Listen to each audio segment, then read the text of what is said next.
ఈ మధ్యకాలంలో మనం చూస్తున్న అత్యంత ప్రమాదకరమైన మోసాలలో పాస్టర్లు చేస్తున్న మోసాలు ఒకటి.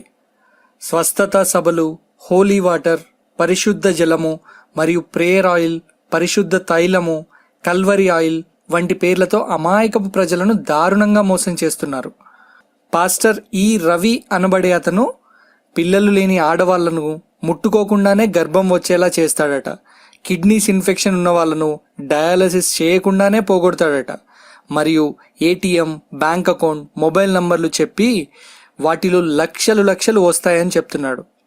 ఇతను చేసే ఓవర్ యాక్షన్ మామూలుగా ఉండదు.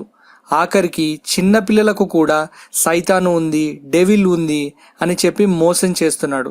రవి గారు, ప్రజలను మోసం చేయడం మానేయండి. మిత్రులారా, మీరు ఇలాంటి వారి చేతిలో మోసపోకండి. మరియు పాస్టర్ శ్యామ్ కిషోర్, ఇతను కేవలం 1 నిమిషంలో నడుం నొప్పి, మోకాళ్ళ నొప్పులు, కీళ్ళ నొప్పులు నయం చేస్తాడట. మరియు నడుం విరిగిపోయిన వాళ్ళని కూడా లేచి నిలబడేలా చేస్తాడట. శ్యామ్ కిషోర్ గారు, మీరు స్వస్థత సభలు నిర్వహిస్తున్నారా లేక బోన్ సెట్టింగ్ సెంటర్ నిర్వహిస్తున్నారా?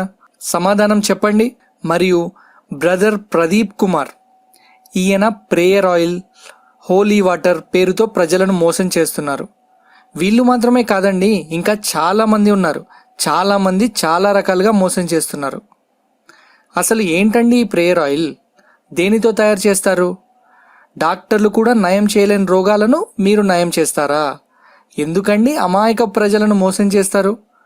డాక్టర్లు స్కానింగ్లు చేసి ప్రాబ్లం ఏంటి అని కనిపెట్టి ట్రీట్మెంట్ చేస్తే కూడా తగ్గని రోగాలు మీరు సర్వరోగ నివారిణి అని చెప్పే ప్రేయర్ ఆయిల్ వాడితే తగ్గుతాయా?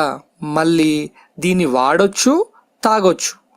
దీన్ని రాసుకోవచ్చు, తాగొచ్చు. ఏంటేంటి?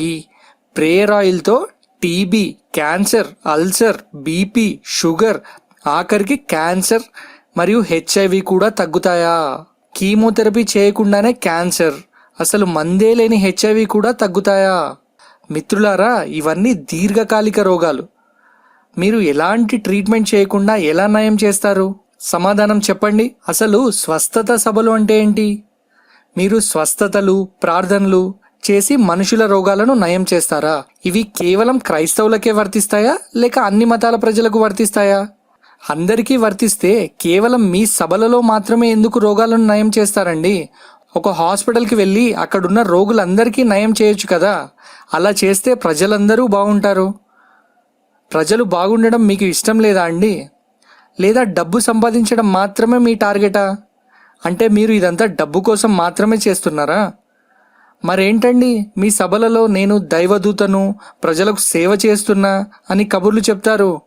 ఇక్కడ సేవ ఎక్కడుందండి? ఉన్నది మొత్తం డబ్బే కదా. నేను చాలా మంది పాస్టర్లని చూశాను. వాళ్ళ తలపైన జుట్టు ఉండదు, కానీ వీళ్ళు అన్ని రోగాలను నయం చేస్తారంట. మీకు దమ్ముంటే మీ ప్రేయర్ ఆయిల్ మీరే వాడి మీకు జుట్టు రప్పించుకోండి. అప్పుడు రాయండి మీ ప్రేయర్ ఆయిల్ పక్క వాళ్ళకి. మరియు మీకు ఛాలెంజ్, ఏదైనా ఒక టీవీ షోకి వెళ్ళండి. కొంతమంది వాలంటీర్లను పిలవండి. వాలంటీర్లు అంటే మీ ఆస్థాన యాక్టర్లను కాదు, అన్ని మతాలకు చెందిన కొంతమంది వాలంటీర్లను పిలవండి. అప్పుడు నాలాంటి వాళ్ళము వస్తాము. మీ ఆయిల్ మరియు మీ వాటర్ రాసి బాగు చేయండి వాళ్ళకు. అప్పుడు బయటపడతాయి నిజాలు. మిత్రులారా, చెప్పేవాళ్ళు చాలా చెప్తారు, వినే మీకు అయినా ఉండాలి కదా. దయచేసి కొంచెం ఆలోచించండి. గుడ్డిగా నమ్మితేనే మోసం చేస్తారు. వాటికి ఎలాంటి శక్తి మరియు మహిమలు లేవు. దయచేసి ఏదైనా గుడ్డిగా నమ్మే ముందు ఒకసారి ఆలోచించండి. ఇది మిమ్మల్ని ఆలోచింపచేయడానికి నా చిన్న ప్రయత్నం. నేను ఏ మతానికి వ్యతిరేకం కాదు. మా వీడియో మీకు నచ్చినట్టయితే లైక్ చేయండి, షేర్ చేయండి, కామెంట్ చేయండి, సబ్స్క్రైబ్ చేయండి.